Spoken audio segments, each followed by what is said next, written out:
Cripsilog. Cripsilog. Cripsilog. Cripsilog.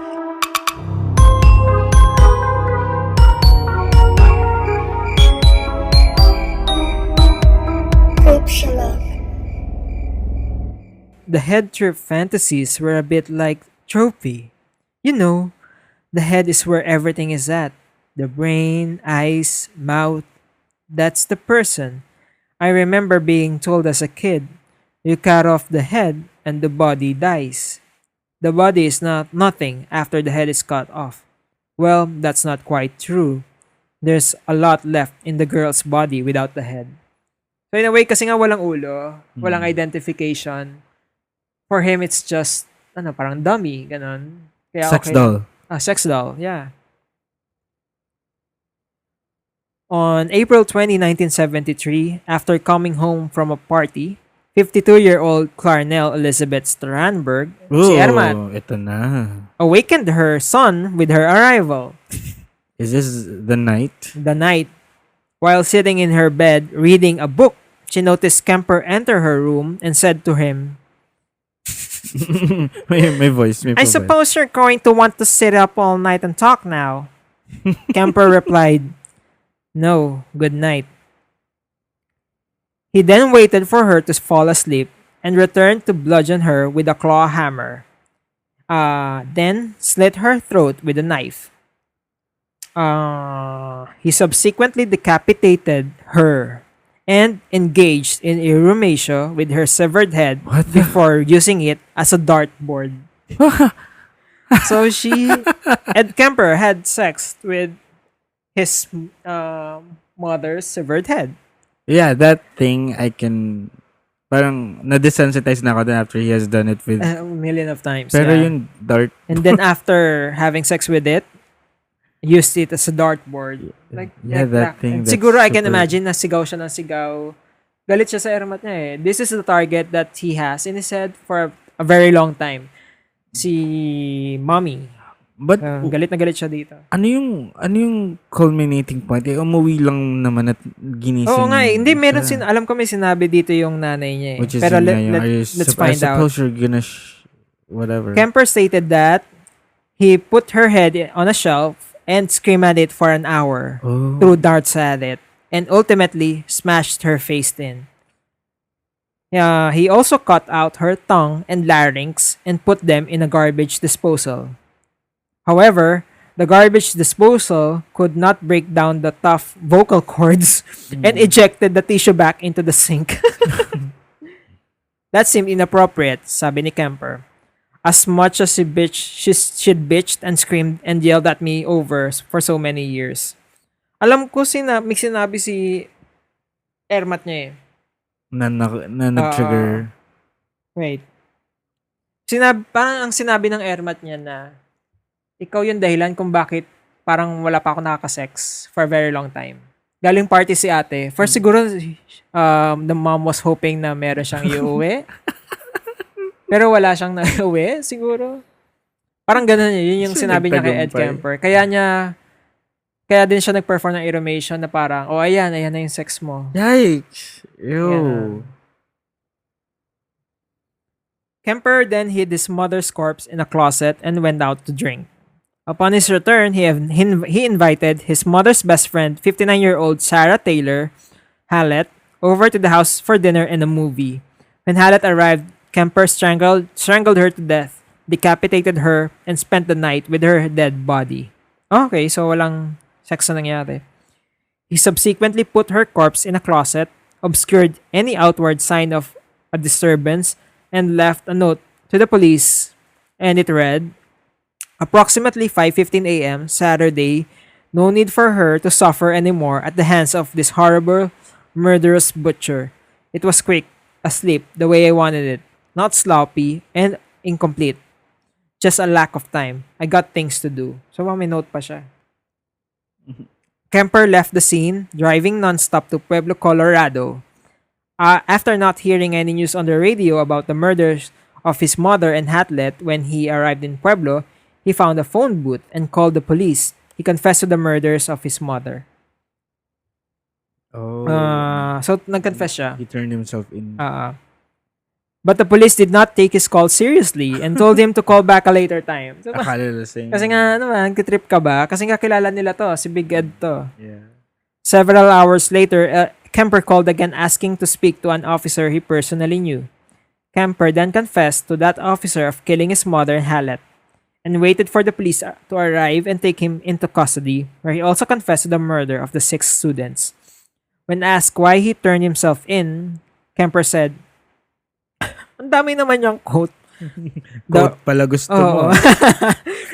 The original purpose was gone. It wasn't serving any physical or real or emotional purpose.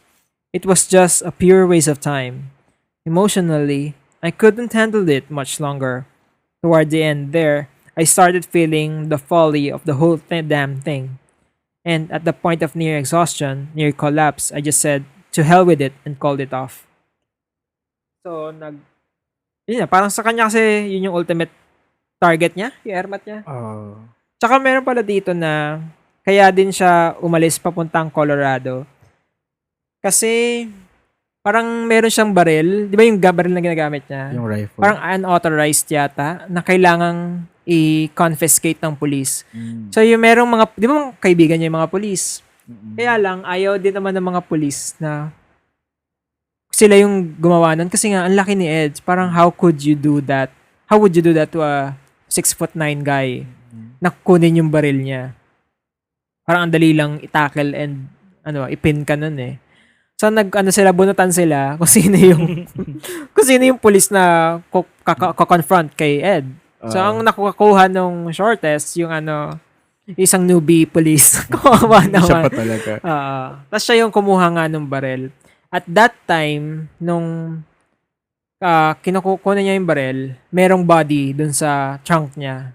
Hindi niya alam. Hindi niya rin, oo. Kaya lang, nung time na yun, kinakabahan na din si Ed kasi nga parang feeling niya, ang tawag doon? Under surveillance na siya ng mga police. Hindi So, niya kaya alam, yung baril lang pala. Yung baril lang yung target, ay yung gusto lang talaga ng mga police. And then, ayun, pinatay na niya yung airmat niya kasi nga yun naman talaga yung ultimate target niya. And then, tsaka siya umalis to Colorado and then confessed. Kinuwento nga nung mga police na, di ba nasa phone booth siya, doon siya naghihintay. He was so tall na yung arms niya naka-rest sa tuktok ng telephone booth. Parang doon siya naka-rest. Sa bubong? Oo, sa bubong ng telephone booth. So nung trial, Kemper was indicted on 8 counts of first-degree murder. Tapos, due to Kemper's explicit and detailed confession, well, one thing to note na si Kemper mahilig magkwento talaga. Parang magkwento siya. Kahit sa police, sa mga FBI, sa interviewer, may kita yung confession niya sa YouTube din, if you guys want. Pinanood mo? Tignan nyo kung nagawa ko ba yung perfect impression ni Kemper. I think. His counsel's only option was to plead not guilty by reason of insanity to the charges. Kemper tried to commit suicide twice, in custody, surviving both times. His trial went ahead on October 23, 1973. Tapos, he was found legally sane. One of the psychiatrists investigated his juvenile records and the diagnosis that he was one psychotic. The psychiatrist also interviewed Kemper, including under truth serum, which is, ano ba yun, truth serum? Parang alak lang yan. Admissible ba yun sa court? Hindi. Or parang some sort of drug na mahahay ka lang. Siguro wala lang inhibition, pero it doesn't necessarily mean na you're saying the truth. Diba? It prevents you from thinking of And relate to the court that Kemper had engaged in cannibalism, alleging that he sliced flesh from the legs of his victims, then cooked and consumed these strips of flesh in a casserole. Nevertheless, the psychiatrist determined that Kemper was fully cognizant in each case and stated that Kemper enjoyed the prospect of the infamy associated with being labeled as a murderer. Kemper later recanted the confession of cannibalism. Ayun. So, alam ko, buhay pa siya, di ba? Up until today. Uh, on November 1, Kemper took the stand. He testified that he killed the victims because he wanted them for myself, like possessions, and attempted to convince the jury that he was insane based on the reasoning that his actions could only have been committed by someone with an aberrant mind. He said two beings inhabited his body, that when the killer personality took over, it was like kind of like blacking out. On November 8, 1973, the six-man, six-woman jury, very, kailangan i-specify, no? May man and may woman jury. Yeah. Kasi, Kailangan, kung all guys, kasi, tas yun yung decision ng jury, pwede pang mabaliktad just because walang babae, di ba? baka parang may bias. Convened for 5 hours before declaring Kemper sane and guilty on all counts. He asked for the death penalty, requesting, and I quote, death by torture.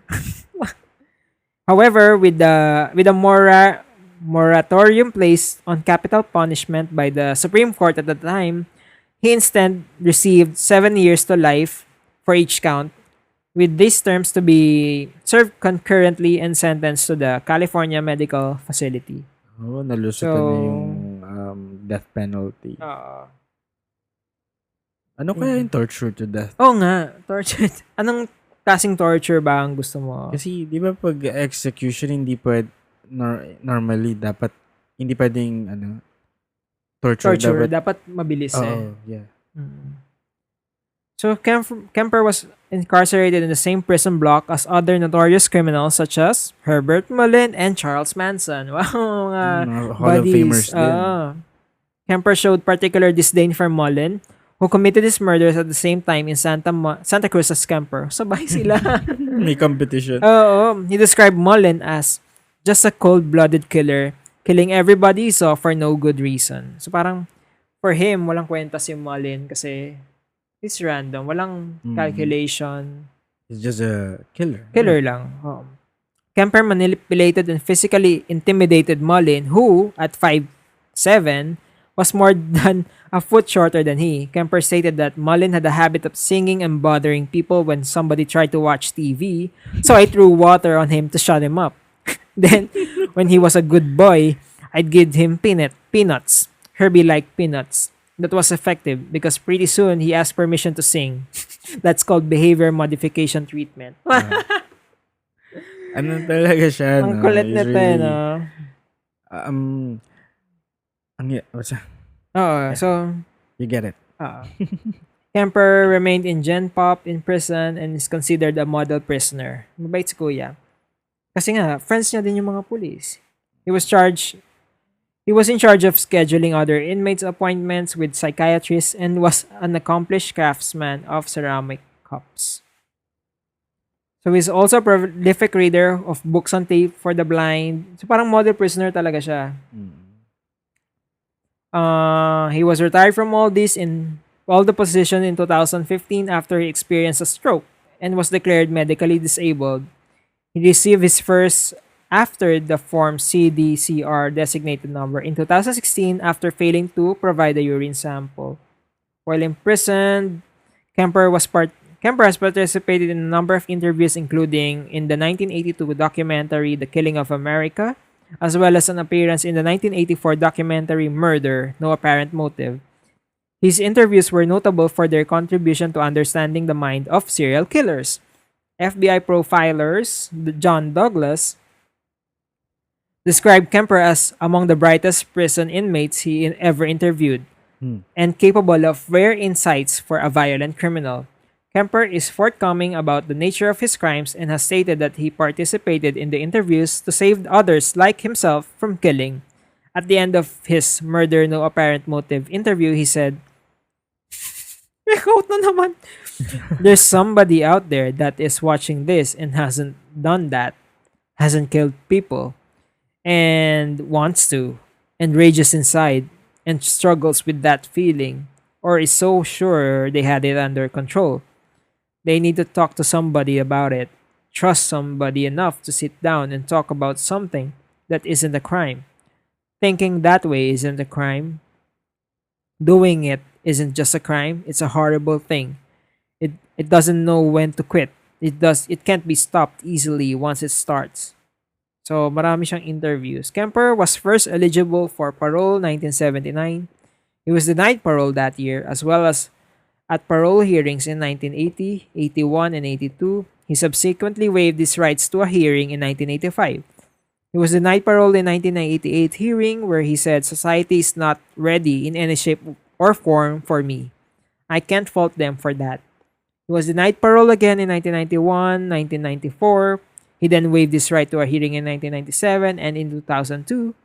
He attended the next hearing in 2007 where he was again denied parole. Prosecutor said, "We don't care how much of a model prisoner he is because of the enormity of his crimes." Kemper waived his right to a hearing again in 2012. In 2016, attorney Scott Curry, who represented Kemper at his 2007 hearing, relayed to the media that Kemper believes no one is ever going to grant him parole and that he is happy going about his life in prison. Kemper was denied parole in 2017 and is next eligible in 2024. So, mukhang okay naman yata siya sa kulungan. Well, if we are going to base that on Mindhunter, Yeah. Well, yung mga police, yung mga ano, gusto nila siya. oo, Fellow prisoners, gusto din siya. And he can control them in any, kasi nga there's gusto niya ginawa kasi niya. parang peace and orderly. Oo. Ganun. Ayaw niya nang may pasaway, may ingay. Kasi aside, parang his mother aside, okay si Ed Kemper. Yes, that's what I kept thinking. Kung wala yung nanay niya sa equation, he would have been like a normal, a good person, Guy, yeah. probably. Di ba? Kaya lang, eto nga, yung airmat niya lang kasi, na ang sad lang na galit siya there's verbal abuse. Kasi nga, you can see na galit siya sa nanay niya dun sa ginawa niya sa airmat niya. Yeah, and not just that.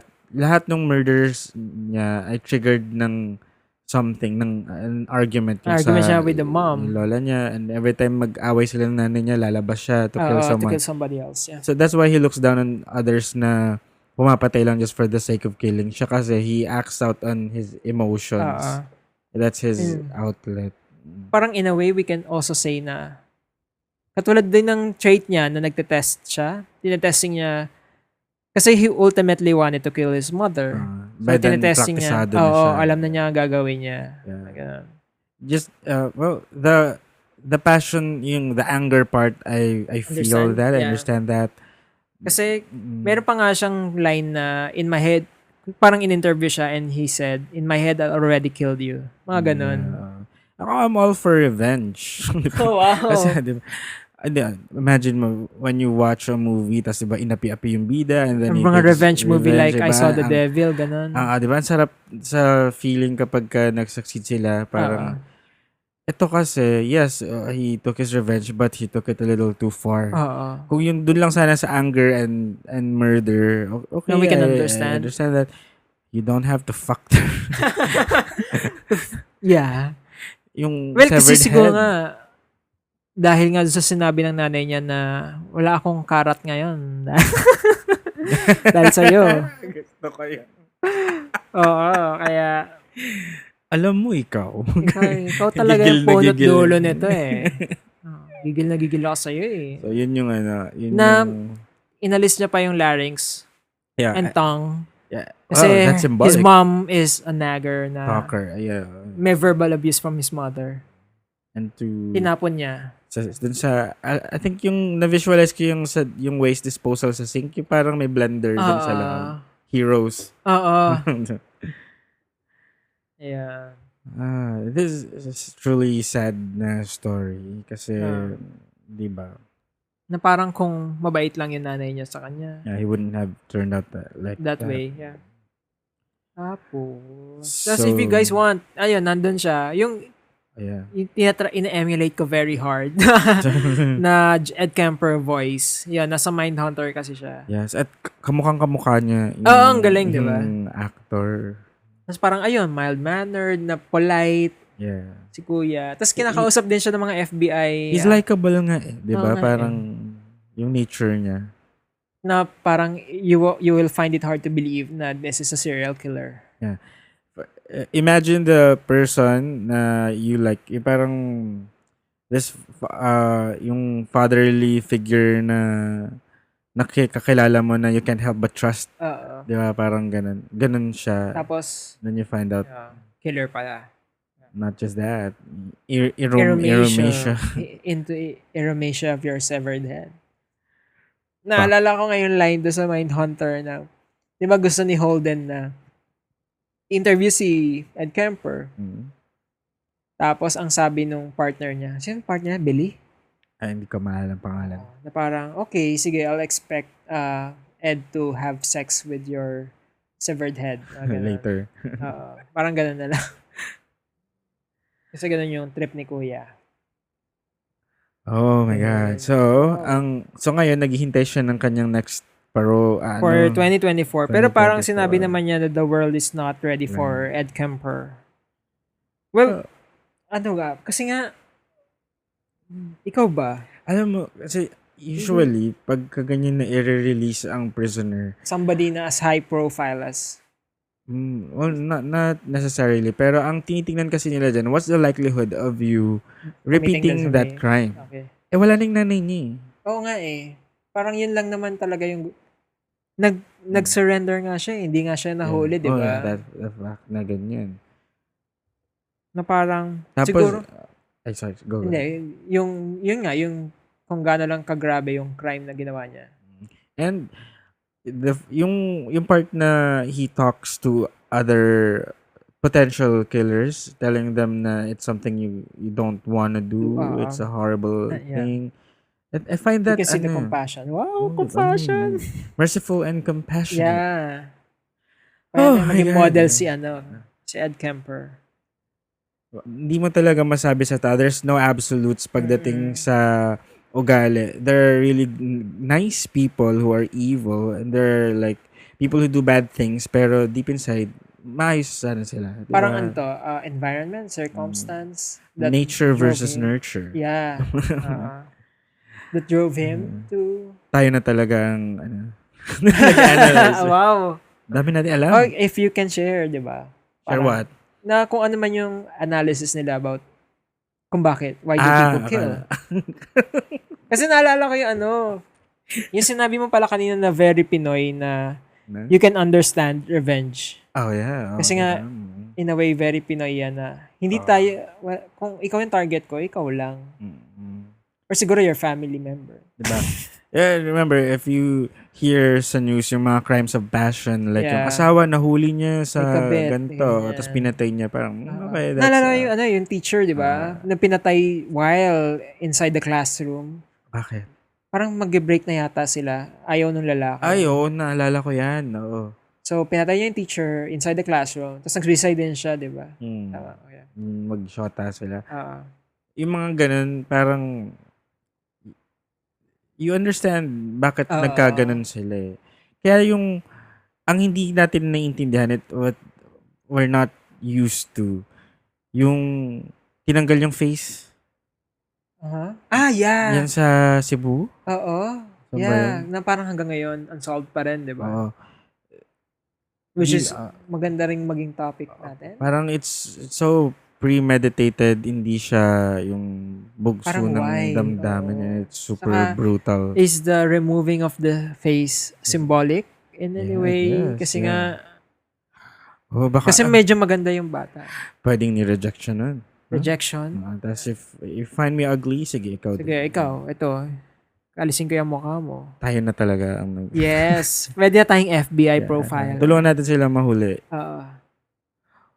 Crap! Okay. So that was a lot. Panalo yung mga last two natin, Yeah. Gusto ko magbanlaw talaga. Gusto ko maligo sa ulan habang malakas ang ulan. Yes. Ang dumi-dumi ko. Habang nag-walling. Okay, I think let's do a look back sa ating... what with... Ay, wait. Tapos ka na ba kay... yeah. Okay, Kuya Ed. Big Ed. I have a question. Yes.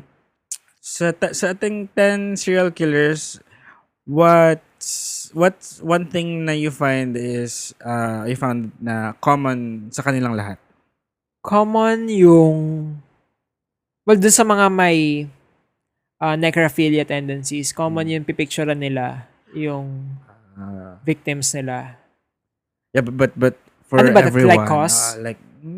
parang common na parang running theme ng mga buhay nila. Lahat sila naman naging serial killers. Yeah, iniisip ko yan before going here. Oh. Wow.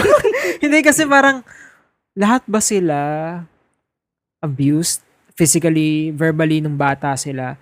So parang I recall na si BTK parang hindi naman. Walang nabanggit kay BTK na ganon. Na he was abused or was he? Parang hindi kasi Si BTK, si yung Mind Torture Kill. Oo, si Dennis Rader. Yung nahuli dahil sa floppy disk. Yung very arrogant na gusto niyang makilala siya. church president. Yeah. Yun lang. Parang, bakit yun ba yung sasabihin mo na physically abused? Ako hindi physical abuse, but I think they lived sad lives. Especially starting sa childhood nila. Yeah. Parang there's always been parang miserable sila Yeah. na they weren't able Lonely? to cope. They're lonely? Yung sa loneliness. Merong Nobody to extreme talk poverty. to. Yeah. Tapos di na sila nakapag-advance or minsan they become successful members of society but then they regress. They go back to killing. Yung murder. Like John Wayne Gacy. Yun, John Wayne. To feed their fantasies. Some of them have sexual problems. So pag yung rejection, I guess it turns into yung rage, yung murderous rage. So I think kaya lang if you think about it, lahat tayo kasi we go through yung different loneliness din eh. Iba lang siguro yung scale, iba yung level, pero we all pero we all have problems. Sabi Well, siguro nga kaya nga wala tayong serial killer. Sabi nga ng kanta ng R.E.M., everybody hurts. But I think or we play the cards that we're dealt with. I agree kasi siguro sila ever since meron na talagang sa utak nila they were born with it or nung nagkaroon sila head injury na natitrigger ng mga ganong events pa nadagdagan pa dumagdag. Yeah. Parang if like the stressor. if the same thing happens to a normal person hindi niya iindahin. But if it happened to the wrong person, it can parang it turns on a switch, di ba? Para maging killer ka. Yeah, I feel sad for them. I feel sad for their victims. Kasi nga, parang kung hindi ito yung nangyari, it would have been fine. Yeah. So, lalo yung mga, oh my God. Kaya lang, it's still our choices eh. That defines what, di ba? Parang, choice mo yan eh. You decided the to do master this. of your destiny. So in a way, okay lang. I mean, justice is served dun sa mga nahuli. Di ba? Parang ganun. Yeah. Kasi tayo, pwede rin naman tayo mag-decide na I can kill. Yeah. But we don't. Pero because hindi eh. Alam natin mali. Oo. Not because you're scared of punishment or what, but hindi ba? alam mo lang talaga na it's not the proper way of going about your problems. Kahit sexual problems pa yung mga hirap tigasan. Natutunan natin today. Yeah. I think we should do a recap. One last recap. Yes, because yay! Nakatawa sa isang season. We're done. Okay, so number 1. Jeffrey Dahmer, the Milwaukee Cannibal. Yeah, Milwaukee. Si Kuya Jeff. Si bakla. Ikaw. Number 2, isa pang bakla. Si John Wayne Gacy, the killer clown. Yes. Number 3, si Andre Chikatilo, the big softy. The butcher of Rostov. Yeah. Number 5, I cheat kasi nakatingin ako. 4. Si Tsutomu Miyazaki, the otaku murderer. And number 5. Si Ed Gein. What's his? The cannibal, the ghoul of Plainfield. Tama ba? Plainfield Ghoul. Yeah. The interior designer. Interior designer. Gusto balak niya Number 6. Ako ba yan? Ikaw? Ikaw si Edwin, di ba? So ako, dalawa to. BTK. BTK Killer. Si Dennis Rader, BTK Killer. Wala siyang title. Kasi And siya yung then, nagbigay ng title niya. H.H. Holmes Oh. na legit walang title. Ay, talaga? Wala. Okay. Wala dun sa Wikipedia at least. Number 8? Tama ba? 8? Si... What's his face? Si Richard Ramirez, Richard, the Night Stalker. Si Kuyang Bad Breath. Oo. Grabe ka. Number And 9 is... Kagagawa lang natin. Oo. Si ano... What's Albert him? Fish. Albert Fish. Ano siya? The Boogeyman. The Boogeyman. And lastly, si Edmund Kemper, Yeah. the co-ed killer. Love it. So I hope you enjoyed Yes. the As much serial as we killer did. series. Kasi na-enjoy talaga natin. Yeah. I think we enjoyed dahil not because it's also a learning experience. Sabi ko nga kanina towards the end of the episode, ibigay natin yung mga natutunan naman natin. Ikaw muna. Ano, natutunan ko. Mm. Well, aside from the different kinks. Sa experience sa pagka-podcast. Sa pagka-podcast ba? Like, Yeah. ano yung mga natutunan mong about yourself?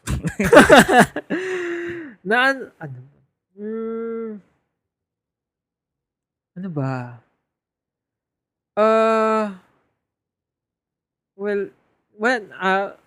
Surprise lang siguro sa reception kasi fan lang din ako before ng mga podcast. Tapos ngayon, I'm doing it. Yeah.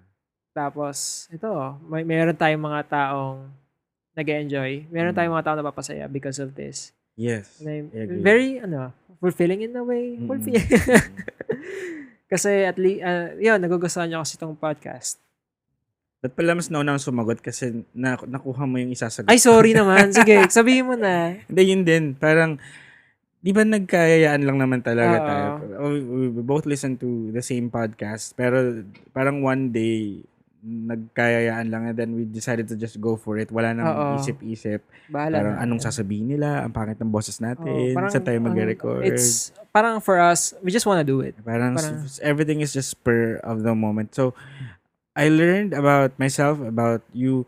Now, if we, parang at this age na busy tayo sa work, we have lots of stuff going on, we're just able to find time for something like Like this. a Now, love, it turns yeah. out that we're both passionate about. Now, I'm proud that we're able to do this, and also na may napapasaya din tayo na friends. That's at the same time na nag-enjoy tayo na nag-record. And I think that's my favorite part. Yun din pala yan. Okay, so what now? Ano na? Thank you. Thank you very much. Tapos, yeah, pag email nyo kami, guys, kawawa naman. Sa cripsilog@gmail.com. Oh, yeah. If you want something to add, kasi kunyari merong, there are information that we missed sa mga serial killers that you want to share. Marami. Kaya gusto yung mga dialogues nila. Mga ganyan. Yeah. Papaulit. Oo. Share nyo sa amin. Yes, you can. Or, personal experiences. Yes, diba? I prefer yun yung mga personal experiences. Maybe let's give them like a teaser of what we're planning for season 2 Yes. so they can Yes, please. Ano bang pinaplano natin? Actually, nagbe-brainstorm pa lang naman Yes. tayo, pero Oh, we're testing the waters. Wow. but Kung anong gagawin for yeah. season 2. Kasi nga, parang, anong gagawin natin? 10 One- episodes ulit. Mm. Ganyan. one idea is for us to talk about Philippine Lower mythology. Philippine mythology, In other folklore, words, Philippine aswang. folklore, yes, aswang. But we're not going to do them like yung traditional na storytelling na like yung mga popular na kwento-kwento, shake, rattle, and roll, aswang. I would really prefer kung Mga makarinig tayo stories ng mga tayo. true stories ng mga friends natin, yung mga may, or even if hindi nila personal experiences like sa nanay nila. Like, Kwento ng lolo nyo. yeah. Ako personally, sa nanay ko, may marami siyang kwentong aswang. And I really would love to share Dalawa. those stories. Yeah, Yes. lolo ko din meron. See? Diba? I think everyone we approach, merong ganong kwento. And maganda pag nagsilabasan tong mga to. And that's why we invite you to share them. So, hindi lang aswang. Yung mga common na Philippine mythology creatures, White lady maengka-engkanto. ba? Yeah, Mga ganyan. sige, kung may multo sa bahay niyo, share Yeah. natin. Pag-usapan natin yan. And we'll read it on air. Or kung gusto nyo, pwede mo voice message. Wow. We'll Or- play it on air. Kung free kayo habang nag-record kami, tatawagan namin kayo para may Oo. live na live. Oo, Via may phone patch. Yeah, so we're excited sa mga next topics and just wait. Hopefully, you guys are still there. Wow! Let's wait for them and We'll make announcements sa Twitter, Instagram, Facebook, at Cripsilog. Follow nyo na rin. Like, 5 stars. Wow. Daming gustong mangyari yan. And na-address naman natin yung mga babaguhin at yung mga i-improve natin. So you can expect better episodes. Better as in Ano to? mas improved In in terms of narration. Tsaka. Kasi we have to relax while narrating. yes, hindi na tayo magbabasa from Wikipedia. Yes, and just expect like fresh content Yep. every time. So, That's it. any last words during bilang ano natin ta Pa-finale. season finale? Ano, ikaw? Ako? Just keep on creeping on. Ano yun? Creepy. Just keep on. Yun ba yun? Ikaw?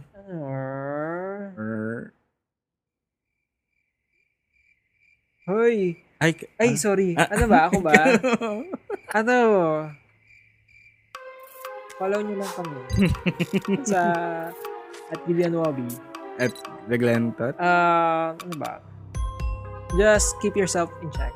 Huh? Kasi baka kasi we are, in a way, a stressor na triggering them into doing these things. Oh. Na we're not, Hey guys, wag. Ano to? Kwentuhan lang to. Wala lang. Oo. Baka mamaya, meron pala kayong ganong tendencies and marinig na natin pag nahuli na kayo. Kasi nakikinig ko kayong podcast. Pero we're not encouraging you guys. Oh. Ayun, yun yung sa akin. Huwag niyo yung dibdibin para may narinig niyo. Tawanan lang natin. Alright. And, yeah. Yun lang. 1:30 na tayo. Sige. So, we'll end this with... Ano? Tapos na. Mercy and compassion. Yeah. Mercy and... Sabay tayo. Okay. Mercy and compassion, bitch.